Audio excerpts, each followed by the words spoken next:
Wilf, we have confirmed that Boeing will be halting 737 MAX production. We've talked with sources who say that this halt will take effect in January. We have reached out to Boeing for a comment on this. Boeing says it has no comment on this report. But again, we have confirmed through sources that Boeing will be halting 737 MAX production effective in January. Not a huge surprise here, guys. We've talked about this all day, that the board met yesterday and today, and it wants to a certain extent, contain costs while not continuing to build these planes and park them on tarmacs in the Pacific Northwest. So again, Boeing will halt 737 production starting in January. Guys, back to you.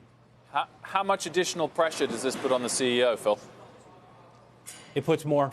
Definitely puts more. Look, can I put a percentage on it? There's no way of doing that, Wilf. But this was the last thing that anybody expected when this all began. And over the last 10 months, as Dennis Muilenburg kept on saying, we're making steady progress. We're making steady progress. I think the die was cast last week when he met with Steve Dickson from the FAA. And Steve Dickson said, we're not putting a time frame on recertifying this plane. They really had no choice at that point but to say, OK, we either slow it or we halt it. And they've decided to halt it. Phil, do you have any sense of what this means for the workers?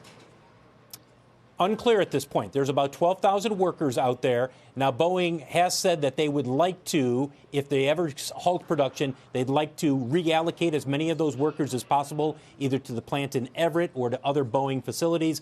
But they don't have 12,000 open jobs that they can just put these people into. So it becomes a question of, OK, are you going to furlough them?